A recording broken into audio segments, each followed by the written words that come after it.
Moment मैंने अपने आप को ट्रेन की पटरियों के नीचे पाया, और जब मेरी आंखें खुली तो वही ट्रेन जिसमें मैं ट्रेवल कर रही थी वो मेरी आंखों के ऊपर से बहुत तेजी से गुजर रही थी। एक लम्हे को लगा कि मैं कोई ख्वाब देख रही हूं, लेकिन जब ट्रेन पूरी तरह से मेरे पैरों से गुजर गई, मैं वहां हेल्पलेस थी।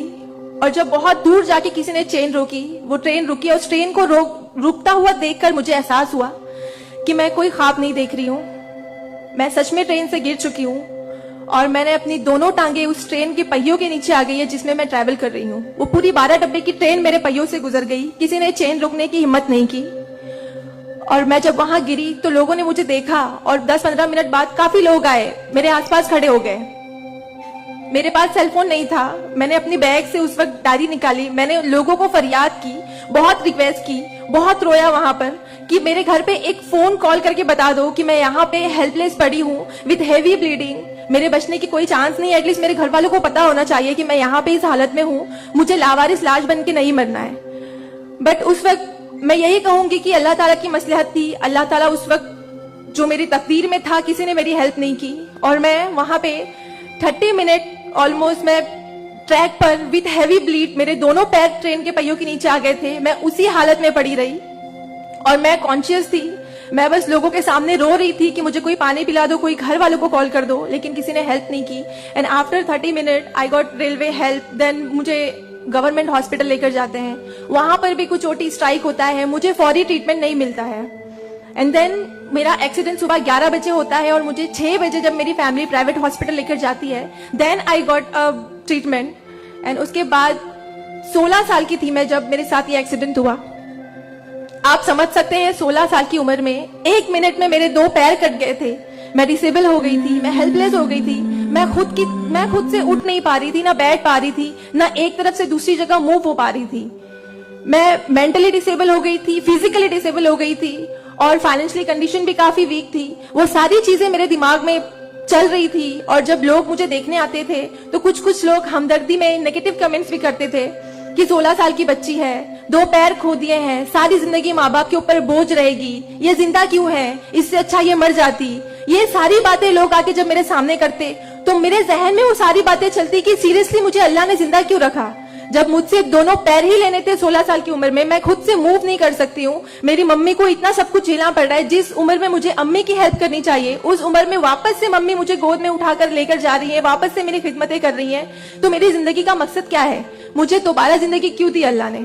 मैं बहुत शिकायतें करती थी अल्लाह से, मैं बहुत रोती थी, लेकिन उस मुश्किल वक्त में मेरे कॉलेज, मेरे स्कूल टीचर्स और बहुत से ऐसे नेक बंदे भी थे जिन्होंने मुझे हौसला दिया। उनमें सबसे पहले मेरी फैमिली आती है, मेरी बड़ी सिस्टर की फैमिली आती है। मेरी मम्मी ने मुझे एक जुमला कहा जो जिंदगी भर, और मैं हर फंक्शन में बोलती हूँ, वो कि बेटा तुम रो मत, तुम्हारे साथ आज जो ये हादसा हुआ है, अल्लाह ने तुमसे सिर्फ 2 पैर लिए हैं, तुम्हारे पास तुम्हारा दिमाग है, तुम इतनी फास्ट ट्रेन से गिरी हो, तुम्हारे सर पे चोट लग सकती थी, तुम्हारी जान जा सकती थी, लेकिन अल्लाह ने सिर्फ तुमसे 2 मामूली पैर लिए हैं। क्या पता फ्यूचर में तुम्हारे लिए बहुत कुछ रखा हो। तब मुझे बातें उनकी समझ नहीं आती थी, लेकिन अल्हम्दुलिल्लाह अल्लाह का लाख लाख शुक्र है कि आज इस मौके पर जब लोग मुझे एज अ इंस्पिरेशन समझते हैं, एक आइडियल करते हैं, तो मुझे समझ में आता है कि मेरी अम्मी सच बोलती थी कि हौसला रखो, सिर्फ 2 टांगे गई है। आज मैं जब अपने प्रोस्थेटिक लेग से चलती हूँ तो लोगों को पता नहीं चलता कि मेरे पास 2 पैर नहीं है, मेरा एक पैर थाइस के पास से नहीं है, दूसरा नी के पास से नहीं है, बट लोगों को ये अंदाजा नहीं होता है। तो बस मेरी अम्मी ने जो एक बात कहा था कि अल्लाह पे यकीन रखो बच्चा, तुम्हारे साथ जो हो रहा है और जो होगा वो सब अल्लाह ने प्लान किया हुआ है, तुम बस हिम्मत मत हारो कभी भी, और बस डटे रहो अपने जुनून के पीछे कि तुम्हें डॉक्टर बनना है। तुम्हारी 2 टांगे नहीं तो क्या हुआ, तुम्हारे पास दिमाग है, तुम ज़हीन हो, तुम आगे बढ़ो, और क्या पता तुम आगे लोगों को आइडियलाइज कर, लोग तुम्हें आइडियलाइज करें इस चीज को लेके। मेरे doctor Sanjay Kantharia, orthopaedic surgeon, उन्होंने सबसे ज्यादा सपोर्ट किया इस बात को लेकर कि तू डॉक्टर बन। मैंने अपनी जीने की उम्मीद छोड़ दी थी, डॉक्टर बनने की उम्मीद छोड़ दी थी, लेकिन जब उन्होंने मुझे बताया कि तुम डॉक्टर बन सकती हो, तुम बनो, देन मैंने प्रिपरेशन स्टार्ट की। सीईटी कॉमन एंट्रेंस टेस्ट होता है to getting admission in medical college, मैंने वो क्रैक किया। I got 3rd rank all over Maharashtra in PH quota. And after that मुझे बहुत खुशी हुई कि मैंने 3rd रैंक क्लियर किया है। Now I got admission, I will get admission in MBBS. But वहां पर भी एक प्रॉब्लम थी मेरे लिए कि मुझे डिसेबल परसेंटेज 89% डिसेबल हूं मैं, और मेडिकल में एडमिशन के लिए 40 to 70 there is a criteria to get admission for MBBS. मैं मोर देन 70% डिसेबल हूँ, ये कहकर मुझे उन्होंने डिनाई किया कि आप एलिजिबल नहीं हो, आप एमबीबीएस में एडमिशन नहीं ले सकते हो, आप डॉक्टर नहीं बन सकते हो। तो उस बात को लेकर मैं बहुत डिप्रेस हो गई। देन मैंने वापस अपने डॉक्टर से हेल्प मांगी। उन्होंने मुझे एक मशवरा दिया कि आप हाईकोर्ट जाओ, बॉम्बे हाईकोर्ट। और जिस बात के लिए एक नॉर्मल स्टूडेंट को सिर्फ पढ़ाई करनी होती है, अच्छा रैंक लाना होता है, मुझे उस चीज के लिए मैंने वो किया, लेकिन उसके बाद भी मुझे बॉम्बे हाईकोर्ट जाना पड़ा। एंड मैं गई, मैंने अब हार नहीं मानी और मैं गई, बिकॉज वो मेरा हक था, मुझे डॉक्टर बनना था। और जब मैंने वापस अपनी नॉर्मल जिंदगी स्टार्ट की अपने प्रोस्थेटिक लेग से, मैंने आना जाना शुरू किया, अकेले ट्रेन ट्रैवल करना शुरू किया, देन मैंने रियलाइज किया कि मेरे अंदर कोई कमी नहीं है, मैं एक नॉर्मल लड़की हूँ, मेरे पास पैर नहीं तो क्या हुआ, मैं लोगों को सर्व कर सकती हूँ, मेरे अंदर पैशन है डॉक्टर बनने का। तो मैंने वो बस अल्लाह पे यकीन रखा और मैंने ये सोचा कि अगर अल्लाह ने मेरी किस्मत में रखा है डॉक्टर बनना तो मैं जरूर कोर्ट में फाइट करूंगी। एंड देन मैं बॉम्बे हाई कोर्ट गई 2011 और वहां पे मेरा केस डॉक्टर मोहित शाह, चीफ जस्टिस मोहित शाह ने देखा। उन्होंने मुझे ऑब्जर्व किया, मेरे प्रीवियस हिस्ट्री रिकॉर्ड्स देखे, वो सारी चीजें देखे और उन्होंने जब मेरा पैशन देखा डॉक्टर बनने का, सर्व करने का, देन उन्होंने मेरे फेवर में फैसला दिया। एंड 2011 अल्लाह का लाख लाख शुक्र है कि मुझे इंडिया के टॉप मोस्ट कॉलेज में एडमिशन मिला, विच इज सेज medical college and KEM hospital. Then 2011 में मैंने अपना एमबीबीएस में एडमिशन लिया। वो जर्नी बहुत आसान नहीं थी मेरे लिए, क्योंकि मेरे पास दो पैर नहीं है। और जब मेरी काउंसलिंग चल रही थी एडमिशन को लेकर, तो काफी जो डॉक्टर्स का पैनल था उन्होंने मुझे बहुत कुछ हकीकत बताई थी कि आपके लिए डॉक्टर फील्ड आसान नहीं है, इसमें पढ़ाई करना 5.5 साल, आपको एक ओपीडी से दूसरी ओपीडी जाना होगा। और तब मैं 2 क्रचेस यूज करती थी मेरे लिए, तो आपके लिए बिल्कुल भी आसान नहीं है, आप हार जाओगे, 1 साल पढ़ोगे, दूसरे साल आप डिनाई कर दोगे, एडमिशन नहीं लोगे, आप गिव अप कर लोगे। लेकिन बस मैंने दिल में ठान लिया था कि मुझे इन्हें गलत साबित करना है और मुझे लोगों को प्रूव करके दिखाना है कि एक लड़की जो 89% डिसेबल है, जिसे लोग ये कहकर सुनाते थे कि सारी जिंदगी माँ बाप के ऊपर बोझ बनी रहेगी, उन्हें प्रूव करना है कि मैं डॉक्टर बन के लोगों को सर्व कर सकती हूँ। और जो मेरे दूसरे डिसेबल भाई बहन है, उन्हें भी शो करना है कि after disability, after accident, post accident जो लाइफ होती है वो आप नॉर्मल गुजार सकते हो अपने हौसले की बनिस्बत। तो मैं बस 5.5 साल मैंने बहुत कोशिश की, बहुत दर्द सहे, लेकिन मैंने अल्हम्दुलिल्लाह 2016 में फर्स्ट क्लास से मैंने अपना एमबीबीएस क्लियर किया। और इस बात को देखते हुए मुझे बहुत खुशी होती है, इस बात को बहुत प्राउड मोमेंट था मेरे लिए कि इन 2016 ऑन वुमेन्स डे 8 मार्च मुझे बॉम्बे हाई कोर्ट में फेलिसिटेट किया गया, जो एक हिस्टोरिक मोमेंट था वहां पर कि आउटसाइड से किसी को उन्होंने फेलिसिटेट किया।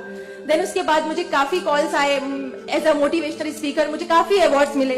और तब मैंने सोचा कि मेरी जर्नी सिर्फ एमबीबीएस तक नहीं है, मुझे लोगों को और प्रूव करना है कि 89% डिसेबल हो के अगर मैं एमबीबीएस कर सकती हूँ तो मुझे मेडिकल फील्ड की हायर डिग्री अचीव करनी है, which is MD, medicine, doctor in medicine. Then मैंने उसके लिए भी कॉमन एंट्रेंस टेस्ट दिया and again I got third rank in all over Maharashtra. और यहाँ पर भी देन अगेन उन्होंने प्रॉब्लम क्रिएट की मेरे लिए। After completing my MBBS with flying colours, उन्होंने वापस मेरा मेडिकल एडमिशन डिनाई किया कि आप नहीं कर सकते हो because you are 89% disable. Then मुझे एक बहुत हम्बल इंसान मिले, member of parliament Kirit Somaiya sir, उन्होंने फौरन से मेरी एप्लीकेशन सेंट्रल हेल्थ मिनिस्टर के पास लेकर गए और वहां से विद इन 2 डेज ये जो क्राइटेरिया है 40 to 70% डिसेबिलिटी का मेडिकल में एडमिशन के लिए, this is a 20 years old clause, और विद इन 2 डेज ये क्लॉज चेंज करवाया उन्होंने बिकॉज ऑफ माई एप्लीकेशन। वो क्लॉज चेंज होके बस ये है कि मिनिमम 40% क्राइटेरिया है और मोर देन 70% जो भी डिसेबल रहेगा they will get admission in medical field. तो मेरी जो जर्नी थी यहाँ तक की, और उसके बाद मैंने रिसेंटली 2019 में मैंने एमडी में एडमिशन लिया और with same college Seth GS medical college in KEM hospital, और मैं अभी रिसेंटली फर्स्ट ईयर रेसिडेंट हूँ एमडी पैथोलॉजी में। मेरी जो यहाँ तक की जर्नी है मैंने बहुत अच्छे से तो नहीं बताया आपको, लेकिन बहुत सारी बातें मिस है इसमें बिकॉज मेरे पास टाइम नहीं है, आप लोगों को भी लेट हो रहा है। लेकिन ये सारी जो मेरी जर्नी है ये सब बताने का मकसद यही है आप लोगों को कि जिंदगी में देखो चाहे कुछ भी प्रॉब्लम आए, बिकॉज मेरी लाइफ में मुझे लगता है कि सारी प्रॉब्लम्स थी, फाइनेंशियल प्रॉब्लम्स थी, फिजिकल प्रॉब्लम थी, मेंटल प्रॉब्लम थी, सारी की सारे odds थे मेरी लाइफ में, लेकिन मैंने बस 2 चीजें ध्यान में रखी। एक तो मेरी अम्मी की बात कि अल्लाह पर यकीन रखो, अल्लाह अपने बंदों से 70 माओं से ज्यादा प्यार करता है। एक माँ हमारी छोटे से दर्द को बर्दाश्त नहीं कर सकती, वो तो 70 माओं से ज्यादा प्यार करता है, तो हमें दर्द में कैसे रख सकता है वो। तो उसने जरूर कुछ अच्छा रखा है हमारे लिए। अगर छोटी सी प्रॉब्लम आई जिंदगी में तो उससे हार नहीं मानो, उससे लड़ना सीखो, हमेशा अपना हौसला जिंदा रखो। बिकॉज आपके पास अगर हौसला है तो आपकी लिए जिंदगी जीने की उमंग रहेगी। बिकॉज बगैर हौसले की कोई जिंदगी नहीं जी सकता। तो आप लोग प्लीज, अगर छोटी से छोटी प्रॉब्लम भी आए, कोई भी परेशानी आए, आप लोग लड़ना सीखिए और जिंदगी जीना सीखिए। बिकॉज मेरे एक्सीडेंट के बाद मुझे लगा मैं इतनी सारी कोशिशें नहीं करती तो मैं आज यहाँ पर खड़ी होकर एज अ डॉक्टर आप लोगों से इंटरेक्ट नहीं हो रही होती। तो बस कभी भी हार मत मानिए। और ये एक शेर है आप सबके लिए, हौसले की तुरकश में कोशिश का वो तीर जिंदा रख। तरकश मतलब जिसमें तीर रखते हैं। हौसले की तरकश में कोशिश का वो तीर जिंदा रख। हार चाहे जिंदगी में सब कुछ, हार जा चाहे जिंदगी में सब कुछ, मगर फिर भी जीतने की उम्मीद जिंदा रख। Thank you so much, thank you all of you मुझे इतने अच्छे से सुनने के लिए। और मैं बहुत ज्यादा थैंकफुल हूँ डॉक्टर अनिल सर की और भारत विकास परिषद की कि उन्होंने मुझे इतना सुनहरा मौका दिया आप लोगों से इंटरेक्ट